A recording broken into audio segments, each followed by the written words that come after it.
हमारा रिवीजन चल रहा है कक्षा 10वीं में छात्रों।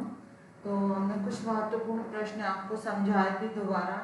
अब और इस पाठ के और भी कुछ महत्वपूर्ण प्रश्न हैं, क्योंकि जो अध्याय 1 है आपका, ये हटा नहीं है सिलेबस से, ये पूरा का पूरा आना है। तो आप इस बात का ध्यान रखें कि कुछ पोर्शन आपका हट गया है, तो अध्याय 1 बिल्कुल भी नहीं हटा है।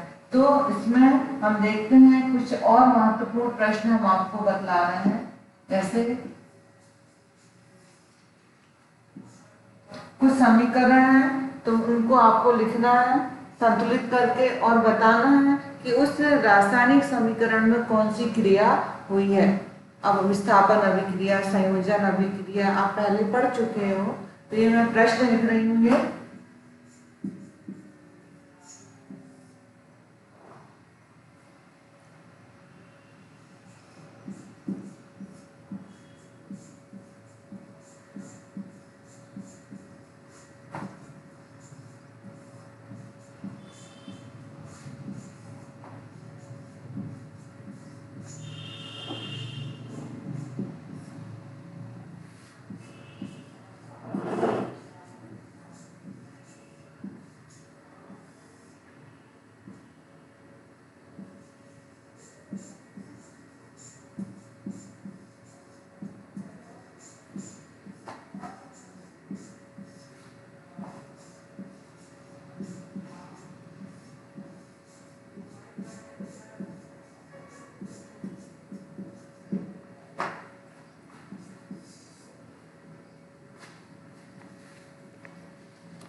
ये पोटेशियम ब्रोमाइड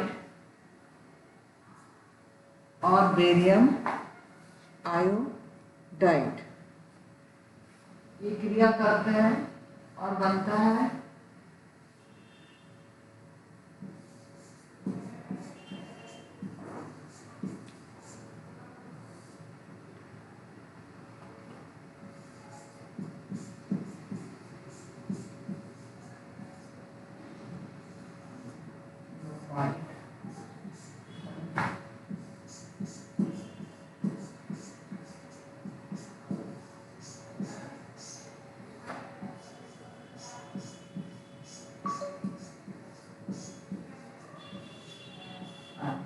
इसको हमें समीकरण के रूप में लिखना है पोटेशियम ब्रोमाइड।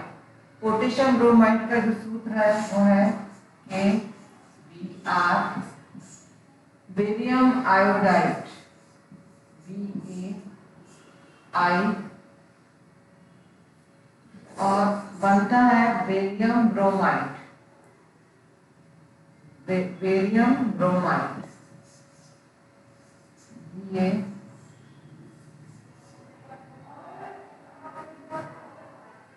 Br2 और पोटेशियम आयोडाइड ये बनता है। आप इस समीकरण में आपको ध्यान से देखना है और बतलाना है कि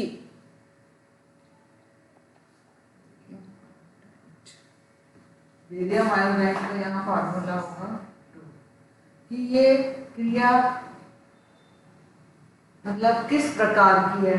तो हमने आपको बताया था कि कोई भी जो सूत्र है 2 प्रकार के आयनों से मिलकर बनता है। यहाँ पर देखेंगे पोटेशियम और ब्रोमाइड या बेरियम आयोडाइड, तो ये इनके आयनों का आपस में अदला बदली हो जाती है। तो ये क्रिया है द्विविस्थापन अभिक्रिया। देखिए पोटेशियम आयोडीन से जुड़ गया तो बना पोटेशियम आयोडाइड, और बेरियम ब्रोमीन से जुड़ गया तो बना बेरियम ब्रोमाइड। तो ये क्रिया आपने समीकरण के रूप में लिखी, आप इसको संतुलित करके भी लिख सकते हैं। तो यहाँ संतुलित करना पहले भी बता चुके हैं के एक है यहाँ, KBr, ब्रोमीन यहाँ पर एक है और यहाँ पर 2 है। ये समीकरण, इसको समीकरण को संतुलित करके लिखना है। और ये जो रासायनिक अभिक्रिया का जो प्रकार है वो है द्विविस्थापन अभिक्रिया।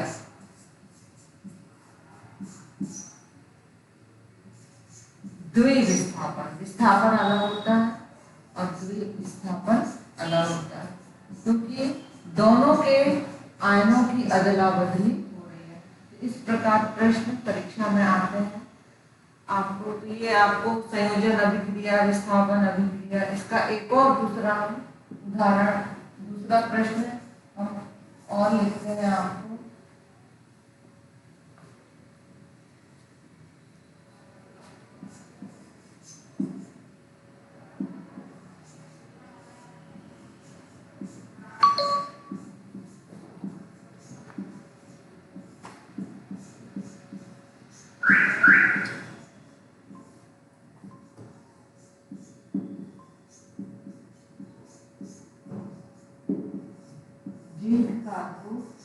कार्बोनेट और जिंक ऑक्साइड, और इस प्रकार ये क्वेश्चन है।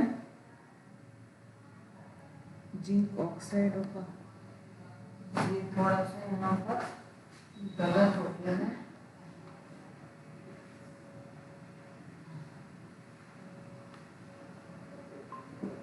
जिंक कार्बोनेट, इसको गर्म करते हैं, जिंक ऑक्साइड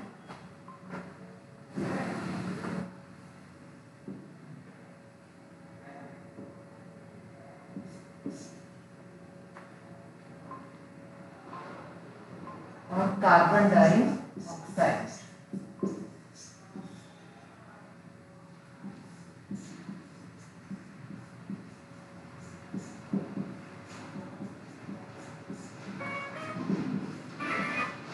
इसको हम समीकरण के रूप में लिखते हैं। जिंक कार्बोनेट, इसके लिए जिंक का आपको संकेत मालूम है, Z है। कार्बोनेट के लिए आएगा CO3।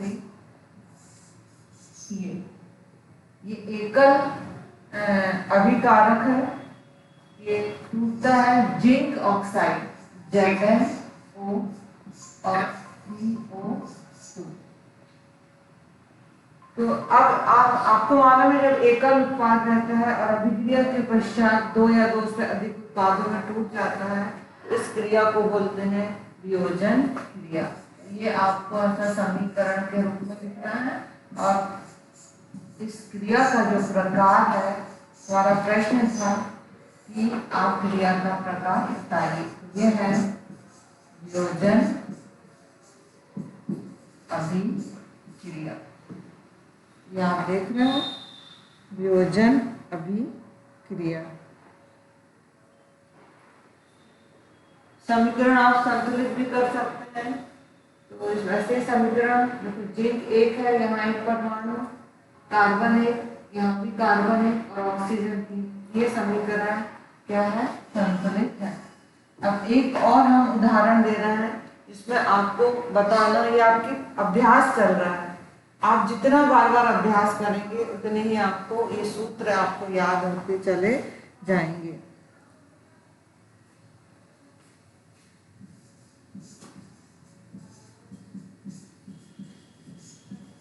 हाइड्रोजन का सूत्र संकेत सभी को पता है।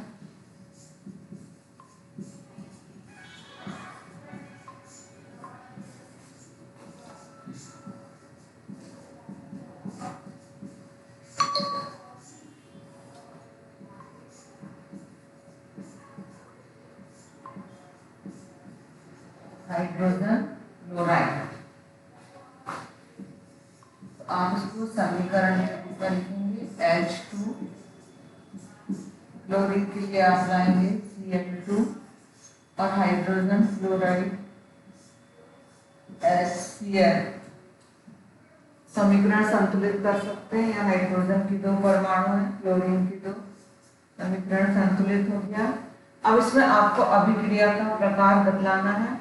तो यहाँ पर क्रिया कारक में दो अभिकारक जुड़कर एक बना रहे हैं, तो ये क्रिया का जो प्रकार होगा वो होगा संयोजन अभिक्रिया।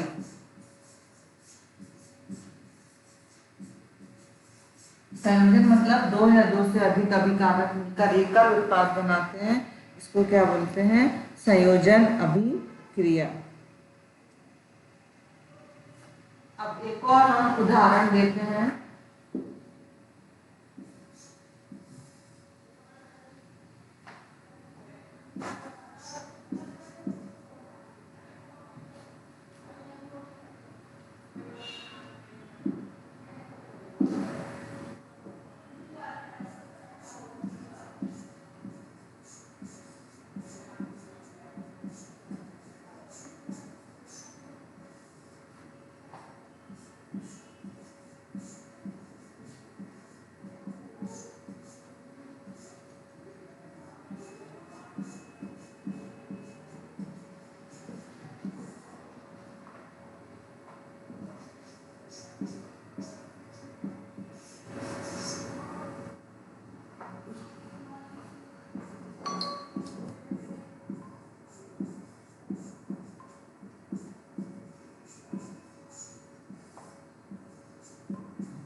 तो आप इसको कैसे लिखेंगे?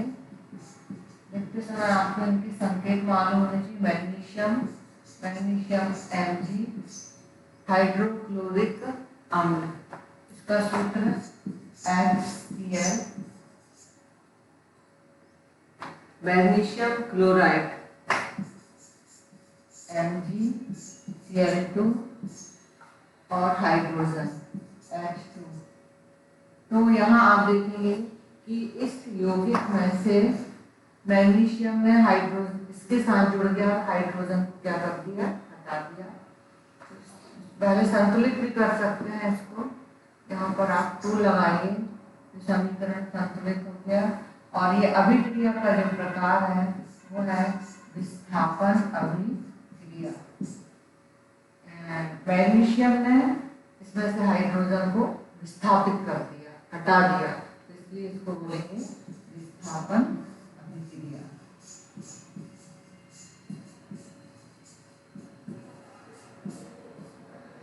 अच्छा, और भी इसमें महत्वपूर्ण प्रश्न है, तो मैं उत्तर वैसे भी आपको पहले पढ़ा चुकी हूँ, प्रश्न लिखवा दे रही हूँ। इसलिए ऊष्माक्षेपी